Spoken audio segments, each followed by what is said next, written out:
तुमच्या सर्वांचे या व्हिडिओमध्ये स्वागत आहे. प्रिय मुलांनो, आपण मागच्या इयत्तेत भागाकाराविषयी शिकलो. चला तर मग आज या व्हिडिओमध्ये आपण पाहूया भागाकार कशा प्रकारे युक्लिड भागाकार प्रमेयकाशी म्हणजे युक्लिड्स डिव्हिजन लेमाशी संबंधित आहे. आपल्याकडे 59 चॉकलेट्स आणि 3 डबे आहेत. या 3 डब्यात समान चॉकलेट ठेवायची आहेत. तुम्ही या डब्यात समान चॉकलेट ठेवू शकता का?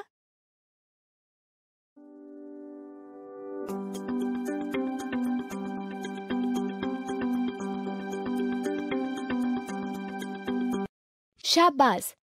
आपण पाहिले की प्रत्येक डब्यामध्ये 19 चॉकलेट ठेवले आहेत.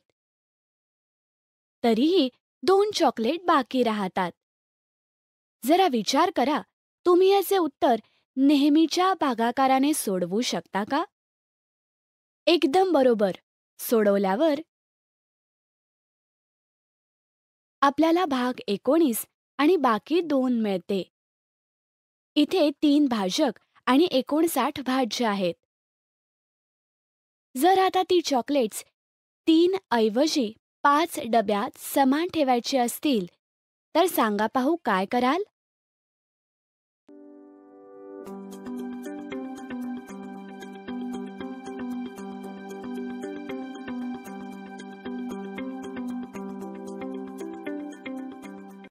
शाबास!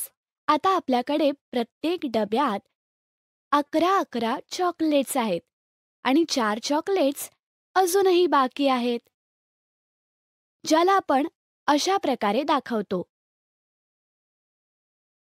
अशाच पद्धतीने जर डब्यांची संख्या वाढवून 7 केली तर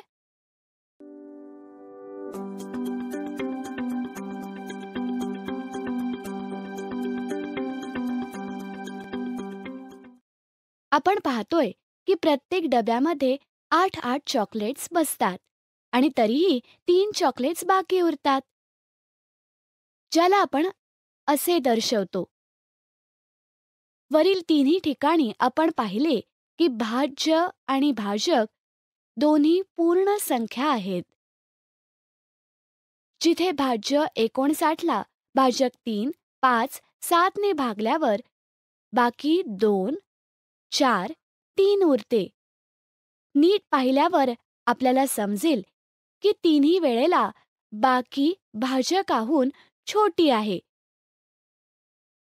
जिथे आपण भाज्याला A, भाजकला B, भागाला Q आणि बाकीला R ने दर्शवतो. वरील स्थितीमध्ये 2 धनात्मक पूर्णांक A आणि B दिसतात, जिथे A B हून मोठा आहे आणि अशा अद्वितीय पूर्ण संख्यांमध्ये Q आणि R उपस्थित आहेत. भागाकार केल्यावर बाकी R मिळते, जी B हून छोटी किंवा 0 असू शकते, ज्याला आपण म्हणतो की A च्या बरोबर B गुणिले Q अधिक R.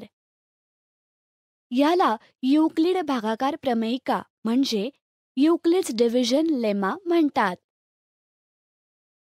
आज आम्ही या व्हिडिओमध्ये युक्लिड भागाकार प्रमेयिकेबद्दल अभ्यास केला आहे. पुढील व्हिडिओमध्ये आम्ही याचा वापर करून जास्तीत जास्त सामान्य घटक म्हणजे HCF